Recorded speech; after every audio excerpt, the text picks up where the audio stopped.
suena. Llegó la hora, qué emoción. Yeah, yeah.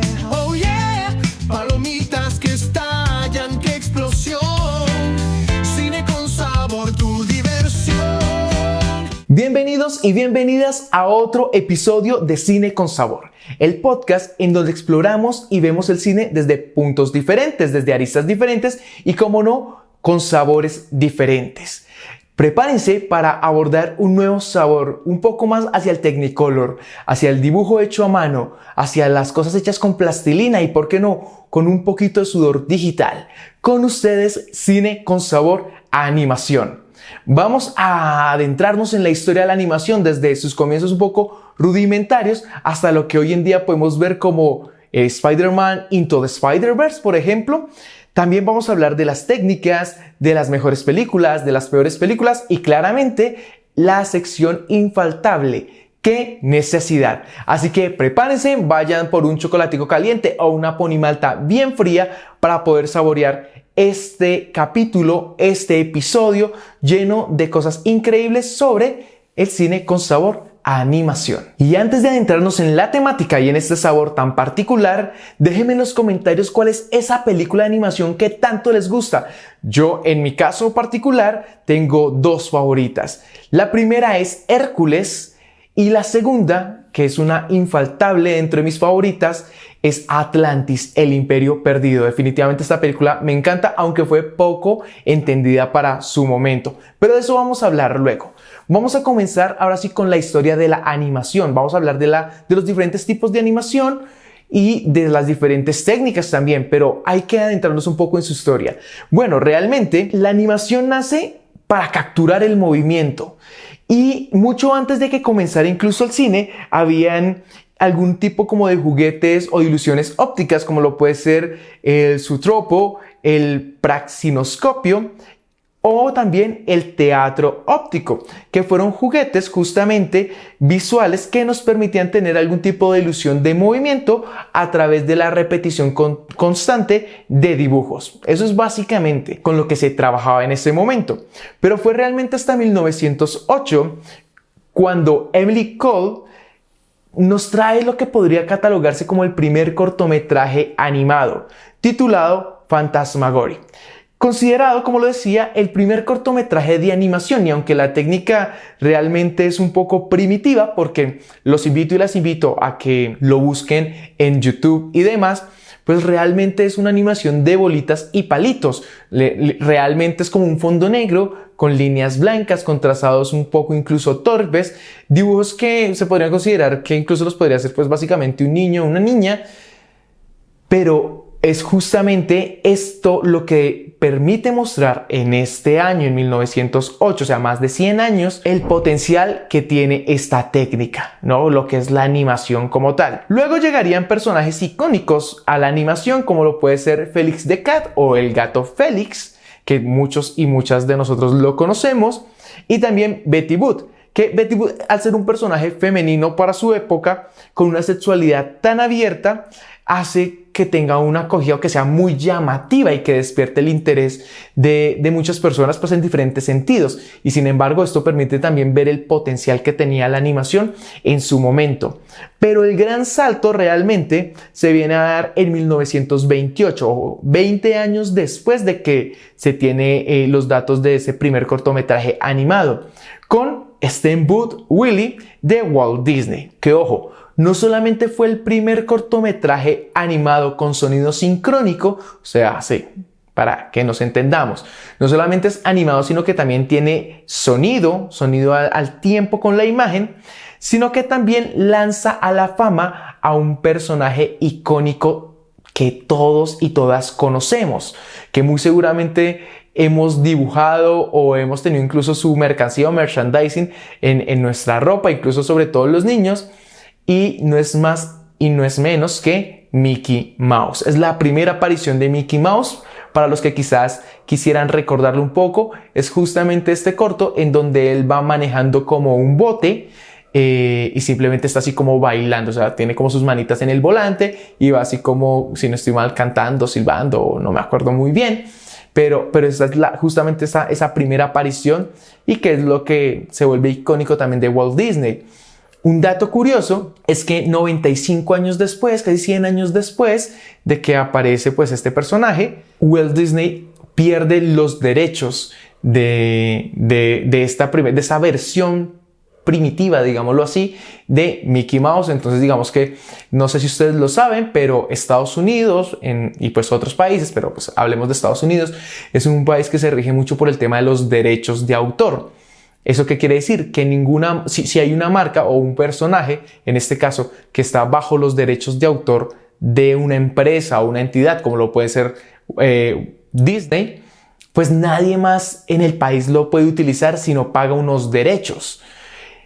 Y pues justamente, recientemente, Disney pierde los derechos de esta primera versión de Mickey Mouse. Entonces, ¿eso a qué nos lleva? A que hay otras empresas, estudios de animación incluso, que pueden tomar este personaje y hacer historias o películas sobre él, porque pues ya es como de dominio público. Mickey Mouse debía haber perdido sus derechos tiempo atrás, sin embargo como que se llegó a una negociación, pues Disney con todo el tema jurídico y judicial en Estados Unidos, con la corte y demás, llegaron como a un acuerdo para darle un par de años de vigencia más, pero pues llega un punto en que ya se vuelve imposible. Hay otros personajes que también van a salir como de esos derechos, que si no estoy mal, las primeras versiones de Donald, las primeras versiones creo que de Goofy, de Pluto también van a salir pues se les van a acabar como esos derechos. Pero pues nada, esto era como un pequeño paréntesis para entender también como todo el tema y todo lo que sucede frente a un poquito todo el tema de los derechos frente a los personajes. Y bueno, continuando con esto, llegamos a 1937, donde justamente Disney, haría historia con lo que es considerado la primer película de animación, el primer largometraje. ¿Cuál creen ustedes que es el primer largometraje en la historia del cine de animación? Bueno, pues no es más y no es menos que Blancanieves y los 7 enanitos. Considerada, como les digo, la primer película de animación, el primer largometraje de animación, no solo a color, sino que también ya con una trama y una historia más compleja y completa. Al tiempo, es importante destacarlo que al tiempo de que sucede esto en Estados Unidos, en Japón, Osamu Tezuka está sembrando las semillas del anime. Ojo, del anime. Con pues que básicamente es una animación con una visión un poco, diría yo, un poco más adulta y experimental. Ya no estamos trabajando historias o linealidades o perspectivas visuales como lo trabaja Disney con todas sus películas de Blancanieves y los 7 enanitos en adelante, sino que aquí también al otro lado del mundo se está trabajando y se está empezando a lo que hoy conocemos como el anime. Y pues nada, si vamos a hablar de animes, pues hay un montón que muy seguramente muchos y muchas de ustedes conocen y les encanta y les gusta y demás. En lo personal, uno de los primeros animes, bueno, están claramente los de infancia, ¿no? Todo lo que tiene que ver con Dragon Ball, Digimon, Pokémon, los Caballeros del Zodiaco, etcétera, etcétera, etcétera. E incluso también las caricaturas, ¿no? Como son los Looney Tunes y demás. Uy, acabé de recordar ¿cómo decirlo? Como también unas animaciones, unos programas de animación que me gustaban mucho en Nickelodeon y en Jetix, como lo puede ser Jake el Dragón Occidental y como lo puede ser Danny Phantom. Creo que vamos a hacer un capítulo de cine con sabor a nostalgia, en donde vamos a hablar un poquito justamente de esas películas y esos programas que pues nos llenan de tanta nostalgia y que nos hacen recordar esos viejos años de niñez y juventud. Pero bueno, vamos a avanzar. Hay una cosa también importantísima. Bueno, ya hablamos un poco de este primer largometraje, ¿sí? Blancanieves y los 7 enanitos, producido por Disney en 1937. Y como en Japón se van sembrando justamente estas semillas para lo que hoy en día conoceríamos como el anime. Y ya luego de esto llegan los 80s y 90s, donde ya estudios consagrados como lo puede ser Pixar, como lo puede ser DreamWorks, incluso el mismo estudio Ghibli, pues ponen la animación en la cima del mundo con diferentes películas, con diferentes técnicas también, como lo puede ser el motion capture, como lo puede ser la animación 3D hiperrealista. Y pues ya con todas estas técnicas justamente la animación está a otro nivel y es ahí justamente donde deja de tener límites. Y como lo he dicho en capítulos anteriores, pues el cine y sobre todo también la animación permite que simplemente los límites no los ponga nuestra propia imaginación. Es importante también poder comentar un poco sobre las diferentes técnicas de animación que existen para que nosotros sepamos que no solamente hay un tipo de animación o que toda la animación se hace de una forma similar. Entonces, aquí en Cine con Sabor ustedes saben que la idea es como compartirles también un poco de conocimiento, ver el cine de diferentes maneras, divertirnos, hacer chistes tontos que al parecer quizás solamente yo me río solamente con esos, pero la idea es justamente pasarla chévere, entretenernos un rato y al tiempo aprender. Y en aras de esto les voy a comentar un poquito sobre las diferentes técnicas de animación que existen. Y vamos a comenzar con la primera. Y es la técnica de animación tradicional de 2D, que básicamente es una animación hecha a mano, literalmente a mano, es hacer o ir dibujando cuadro a cuadro, frame por frame, las diferentes posturas o movimientos de los personajes, de las escenas, de la historia. Y esta técnica tiene grandes películas, igual fue la primera básicamente que trajo la animación y digamos que se destacan entre ellas películas como La Bella y la Bestia, El Rey León, Mi vecino Totoro del estudio Ghibli. Y aquí digamos que hay una ventaja y es que hay una calidez artesanal de cómo se producen estas películas que son hechas cuadro a cuadro y también que adquieren un estilo visual muy único. Y una cosa importante a destacar dentro de esta técnica es que cada segundo cada segundo de película requiere entre 12 a 24 dibujos hechos a mano. Los invito y las invito a que hagan el cálculo, por ejemplo, con la película del Rey León. No sé cuántos minutos dure, pero multipliquen esos minutos, digamos que dura, no sé, hora y 20, hora y media. Multipliquen esa cantidad de minutos por los 60 segundos y eso por un promedio de 20 dibujos por cada segundo, haciendo un promedio. Es muchísimo trabajo. Por eso en los estudios pues trabajan muchas personas. Pero bueno, vamos a continuar con la siguiente técnica. Para aquellos y aquellas que quizás han tenido la oportunidad de escuchar capítulos anteriores de Cine con Sabor, tenemos Cine con Sabor a Stop Motion. Y el Stop Motion es una técnica también de animación que utiliza plastilina, que utiliza muñecos, que utiliza incluso recortes de papel o paper cut que se animan cuadro a cuadro. Y dentro de esta técnica hay películas que destacan mucho, como lo puede ser Coraline, como lo puede ser Kubo y la búsqueda samurái, y una de mis favoritas, El cadáver de la novia. Es una técnica minuciosa, muy artesanal, con una estética muy marcada, pero que no sé, como a nivel personal diría yo que también requiere mucha paciencia. Mucha paciencia porque es básicamente tener una escenografía en un tamaño reducido con personajes pequeños e irlos moviendo. Eso mismo que hacíamos con la animación 2D tradicional de dibujo a dibujo, cuadro a cuadro, pues aquí es fotografiar estos pequeños personajes cuadro a cuadro también, donde también se requieren entre 12 a 24 fotografías por segundo para tener la percepción de un movimiento fluido. Entonces nada, vamos, animación tradicional en 2D y stop motion. Luego nos vamos con una técnica que quizás no es muy conocida, que es la rotoscopia. Y la rotoscopia es una técnica en donde primero se graban a los actores reales y luego sobre este material fílmico se dibuja. Se puede utilizar programas, por ejemplo, como Photoshop e incluso yo creo que hasta el mismo Paint, que muchos conocemos, se puede utilizar para implementar esta técnica. Es una técnica muy interesante que permite lograr un movimiento realista, pero que quizás al ojo es un poco extraña porque no estamos acostumbrados justamente a la implementación de esta técnica. Si no estoy mal, si no me equivoco, hay una serie en Señal Colombia o algo por el estilo que se llama Cuentos de Viejos o algo por ahí. Se la recomiendo que la vean. Voy a buscar bien el nombre y se los dejo si algo en los comentarios o en la descripción de este capítulo, porque es muy bonito. Es como la historia de personas mayores en Colombia y se implementa justamente la rotoscopia. Es muy bello, es muy bello. Realmente creo que vale la pena verla. Luego tenemos, aparte de la rotoscopia, ya vamos tres, ¿no? Lo que es animación 2D, stop motion, rotoscopia. Luego vamos por lo que ya todo el mundo conoce como el 3D, pues hecho por computadora, donde simplemente se hace un modelado con un software, puede ser Maya, puede ser Blender, etcétera, etcétera.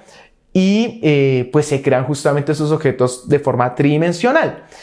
Hay ejemplos muy destacados, como lo puede ser Toy Story, como lo puede ser Frozen o como lo puede ser Shrek.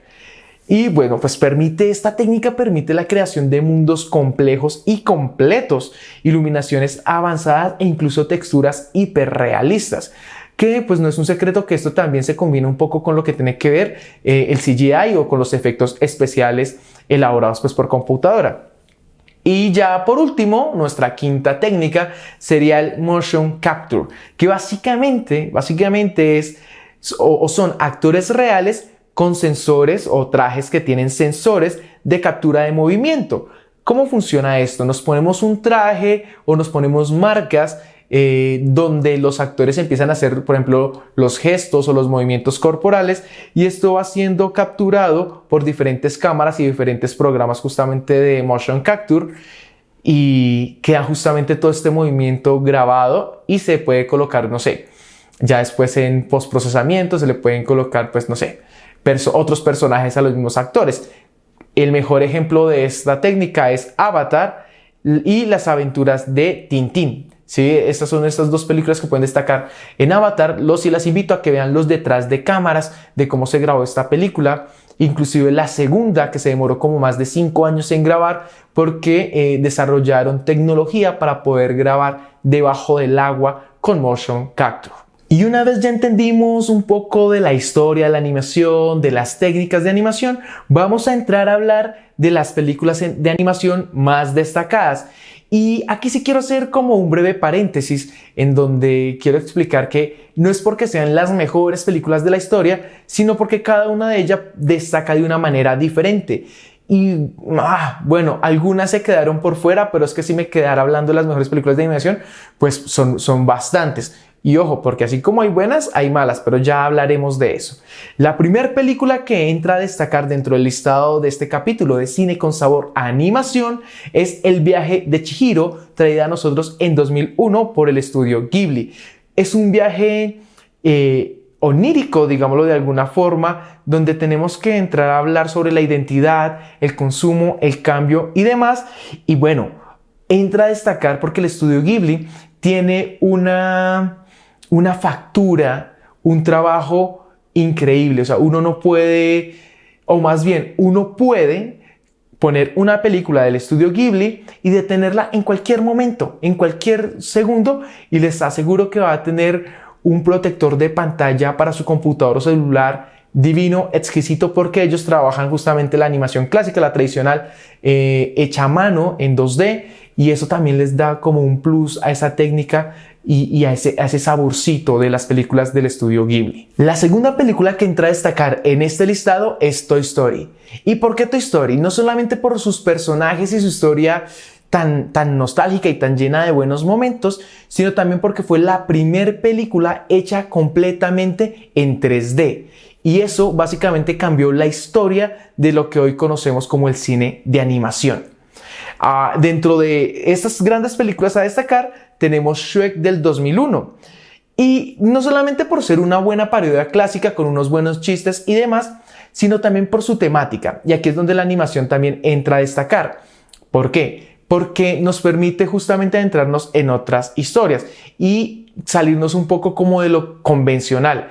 Veníamos de historias sobre princesas y príncipes mostrándonos como unas facciones perfectas y una vida perfecta y todo es perfecto, pero llega Shrek y nos dice, oigan, tú puedes ser aceptado por quien eres, no por cómo eres en el exterior, sino por lo que eres en el interior. Y yo sé, ya me puse un poco romántico, pero justamente eso es lo que permite la animación, y por eso Shrek entra como una de las destacadas en las mejores películas de animación.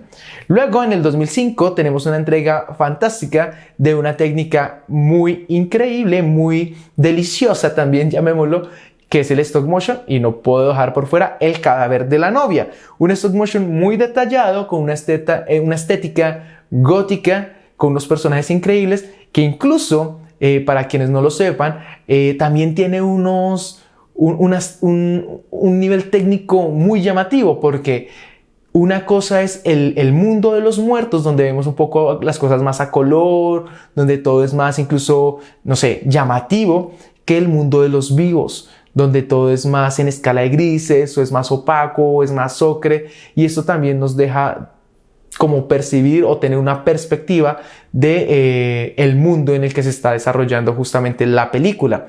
Y por último tenemos Spider-Man Into the Spider-Verse. ¿Y por qué esta película y no otra? Pues porque esta película comienza a integrar diferentes elementos de la animación, desde donde también se puede percibir un estilo muy de cómic, y en donde ya empieza a haber una evolución visual, una evolución narrativa y un ritmo de la trama y de la narrativa impecable. Por eso estas películas entran en el listado de las mejores películas de animación en este capítulo de Cine con Sabor a Animación. Yo se los dije, así como hay buenas películas que ya las acabamos de mencionar, pues también hay películas de animación que son realmente muy malas o que son bastante decepcionantes. Y dentro de esa, para no hacer el cuento muy largo, tendremos Food Fight del 2012, donde hay muchas fallas técnicas, donde los personajes son feos, donde hay un humor forzado y una trama que realmente parece escrita como en 5 minutos mientras que se está en el baño. Entonces realmente no es recomendable, no es buena ni visualmente, ni por la trama, ni la narrativa, ni los personajes, ni nada. Luego tenemos otra que es North of the North del 2016, donde tenemos una animación floja, donde hay un protagonista realmente que no tiene carisma y donde los chistes no hacen reír ni siquiera a un niño de 3 años. Entonces realmente es una pérdida de tiempo, de esfuerzo, de dinero, porque la animación no es nada barata tampoco. Y uno dice, bueno, ¿por qué no más bien hacer esos esfuerzos en otras cosas? Y por último tenemos Shark Tale 2004, que es un intento de aprovechar el éxito realmente de Buscando a Nemo, pero con un diseño raro, con un tono confuso y un humor poco pensado. Eso es cuando tratamos de justamente aprovecharnos de la fama de algo y hacerlo, pero hacerlo mal, como lo que hacen muchos influencers y TikTokers justamente con cualquier tema, que tratan de replicarlo, pero definitivamente no lo hacen nada bien. Es básicamente eso. Hay muchas otras películas de animación, lastimosamente, pero yo creo que con esas 3 es suficiente para dejarnos con un saborcito amargo de que en la animación también hay películas que definitivamente no debieron haber existido. Hablemos un poco de cómo la animación ha impactado culturalmente la sociedad, la cultura y claramente el cine. Y voy a comenzar con justamente lo siguiente, y es: no solamente ha sido la influencia o el llamado a la transformación frente a las técnicas y demás, sino que también nos ha permitido tener un cambio de cómo contamos las historias. Con películas como Intensamente, WOP, por ejemplo, abordamos con estas películas temáticas que son bastante fuertes, como lo puede ser justamente el tema de cómo nos sentimos, qué estamos pensando, que abordan la pérdida, la depresión, la nostalgia, y que nos hacen un llamado un poco a tener esa inteligencia emocional. Entonces pensémoslo desde ese aspecto, como la animación nos invita y nos muestra incluso cómo podemos tratar estos temas. Con películas como Coco y Encanto nos permite también rescatar valores culturales a nivel latinoamericano, por ejemplo.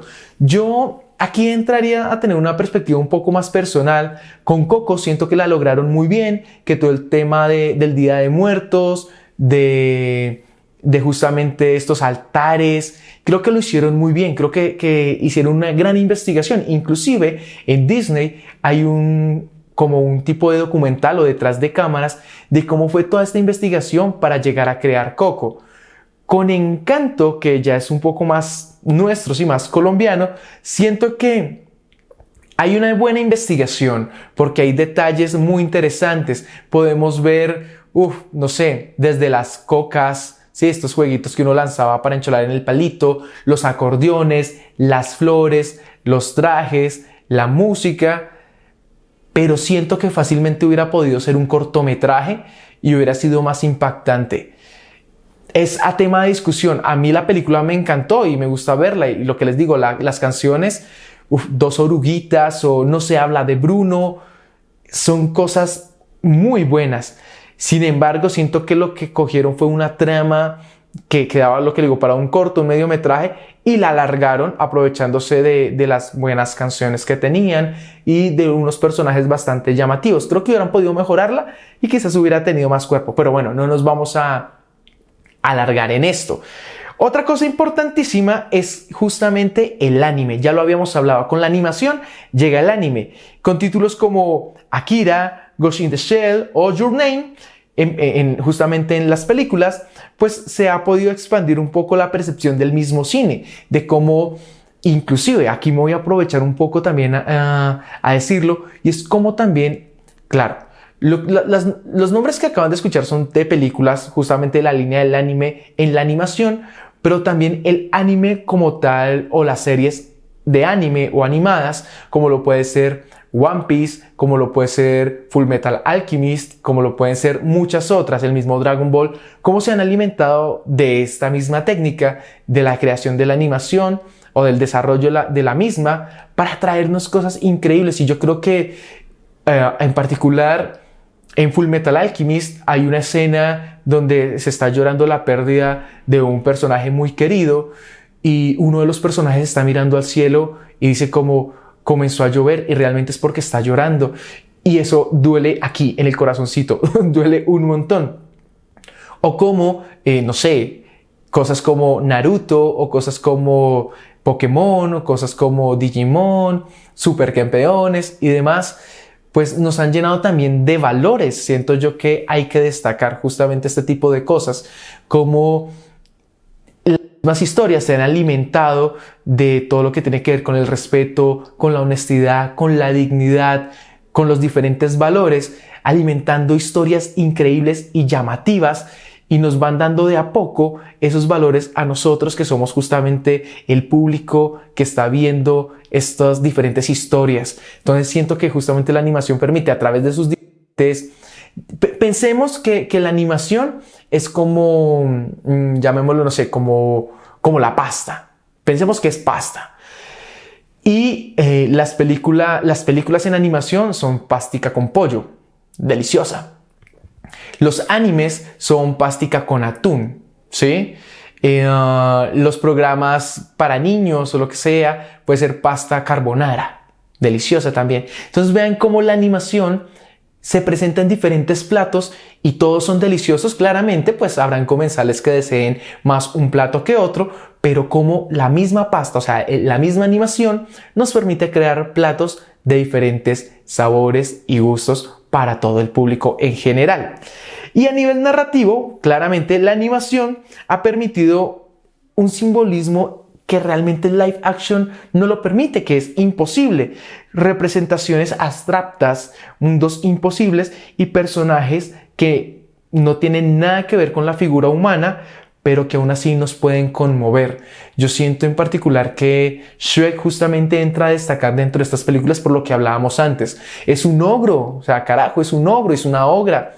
Y aún así pueden llegar a tener una vida feliz con sus ogritos, pueden tener amigos que nada que ver con ellos porque no son otros ogros, es un burro, una dragona, un gato con botas, etcétera, etcétera, etcétera. Entonces, cómo esto nos ha permitido realmente ahondar en la creación de mundos, en la creación de personajes y en cómo podemos compartir temas muy fuertes como son la ansiedad, la depresión, la soledad, la pérdida de un ser querido, de una forma amable, amigable y definitivamente con una técnica de otro nivel. Ya conocimos un poco de la historia de la animación, de las técnicas de la animación, las mejores y peores películas de este saborcito del cine, y no puede quedar por fuera claramente nuestra sección.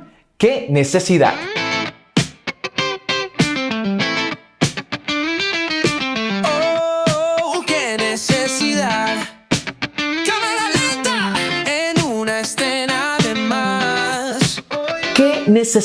¿Qué necesidad que en 2017 nos hayan entregado una película como lo puede ser The Emoji Movie, donde realmente parece parece que un comité de marketing decidió en una junta simplemente, oigan, ¿qué está pegando ahorita? ¿Qué es lo que se está moviendo por redes? Y alguien dijo, oiga, no, como que los emojis, ¿no? Y hagamos una película de eso. La historia no es mala completamente, no es mala completamente. La técnica, pues es una técnica que ya conocemos. Pero si comparas emoji a lo que podría ser Ralph, ya, o sea, ahí te la dejo. Ralph, una buena historia, con buenos personajes, con cosas nostálgicas. Emoji, simplemente algo que quería vender, marketing. Y chao. ¿Qué necesidad sacar una película llamada Aviones en 2013?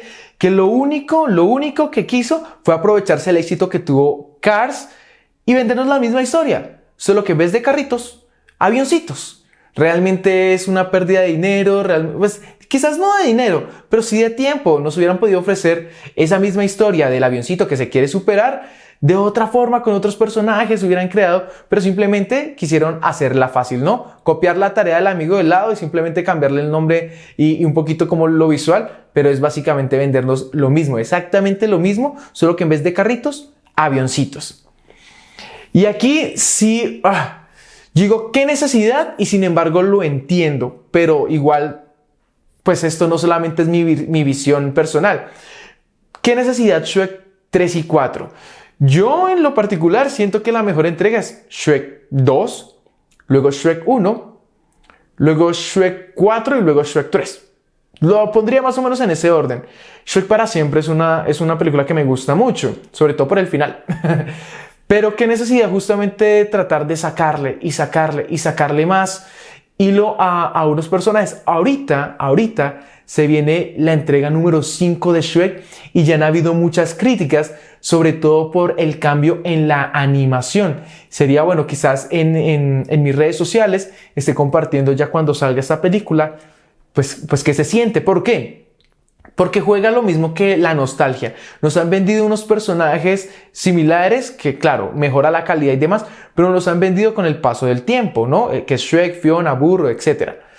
Y ahora quieren hacer una transformación muy brusca. Y quizás eso, a aquellos que venimos, pues, con todas estas películas, quizás no nos guste, o quizás sí, no sé, porque con El gato con botas sí que funcionó. La técnica de animación se transformó a algo un poco más salido de los cómics incluso. Y gustó y estuvo nominada a muchísimas cosas. Pero no sé si con Shrek pueda llegar a funcionar. Vamos a ver, o si no, muy seguramente la tendremos en otra entrega de esta sección de ¿Qué necesidad? ¿Qué necesidad? Vamos a opinar. Cosas extrañas que nos hacen pensar en las películas. Es para dudar. Y antes de despedirnos, yo quiero como hacer un pequeño paréntesis o ir creando una nueva sección en donde lo creamos necesario, y es defender lo indefendible. Y aquí vamos a tratar de defender unas películas que definitivamente no les fue bien, que fueron muy criticadas o que de plano no tuvieron la mejor historia, pero que tienen algo rescatable. La primera de ellas es B-Movie, entregada a nosotros en 2007. Para quienes quizás no la recuerdan o no la vieron, es una película básicamente de la historia de una abeja que se da cuenta de que su vida es muy corta, de que simplemente todos son los mismos trabajos monótonos y quiere hacer las cosas diferentes, y se enamora de una humana. Y esta humana le ayuda como a crear toda una revolución en donde ya no se puede, vender miel sin los derechos de las abejas. Entonces las abejas se quedan sin trabajo y bueno, ahí todo un show. La historia puede que no sea muy buena y la animación es bastante básica. Sin embargo, tiene un humor que volvió a la película básicamente como un meme. Y los memes en esta época son muy agradecidos y muy apetecidos. Y no solamente eso, sino que pues también es arte, es la forma de ver otro mundo. O sea, si a ti te dijeran como, oye, solamente vas a tener 3 meses de vida, pues no creo que quieras pasarte los últimos 3 meses de tu vida metido en una fábrica y que nadie reconozca tu trabajo y demás. O quizás sí, no lo sé. Podrías ver esta película y quizás te ayuda a decidir. Otra que definitivamente la voy a defender y la defendería frente al que sea a capa y espada es Atlantis, el Imperio Perdido, que como se los dije al inicio de este podcast, de este episodio, pues es una de mis favoritas. fue un fracaso en la taquilla. O sea, esta película no recaudó lo invertido, o sea, le fue muy mal. Pero hoy en día es una peli de culto por su diseño steampunk y por su tono un poco más adulto, un poco más serio. Claro, veníamos con diferentes películas que, como les digo, esto fue en 2001, entonces claramente habían películas como Hércules, como Tarzán, como El Rey León, ¿sí? Películas como para el nicho de niños, y llega esta belleza con un estilo un poco más serio, con un estilo con un estilo diferente, con unos personajes diferentes, con una historia que llegaba como a romper paradigmas. Pues claramente no fue muy bien aceptada, pero hoy en día es una película que definitivamente todo el mundo debería ver, porque a veces es más importante preservar la historia no sé, incluso las historias de amor, son más importantes preservarlas que estar encontrando y buscando pues fama y dinero, definitivamente. Eso suena un poco cursi. Continuemos con la siguiente. Y espero que estén de acuerdo conmigo, y es El Camino hacia el Dorado, entregada a nosotros en pleno año 2000, que ignorada por muchísima gente, quizás no le fue tan mal en taquillas, pero realmente no tuvo la acogida que debía tener, y sin embargo es una película que tiene diálogos súper ingeniosos, con una amistad inquebrantable, con una animación vibrante, llena de colores, llena de historia también, definitivamente con una de las canciones más bonitas que pueden haber desde esos tiempos. El Camino hacia el Dorado nos muestra, como lo decía con Atlantis, cómo es importante preservar la historia, cómo es importante cuidar lo que nuestros antepasados, sobre todo en Latinoamérica y demás, fueron y son a través de nosotros. Porque justamente esto nos muestra cómo muchas personas de otros países, de otros lugares, simplemente quieren llegar, saquear, robar y pues irse y dejarnos básicamente jodidos.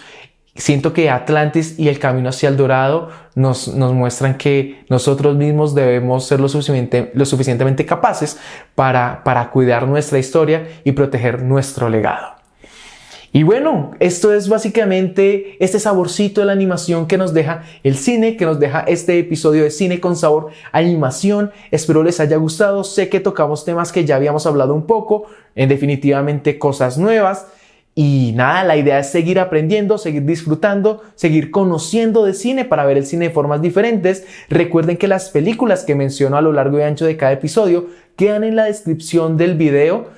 Y pues nada, los invito y las invito a que me sigan en redes sociales para que sigamos conociendo de cine, para que vean algunas películas que estoy recomendando, entre otras cositas. Y no siendo más, nos vemos en otro capítulo de Cine con Sabor, con otro sabor que de seguro les va a encantar.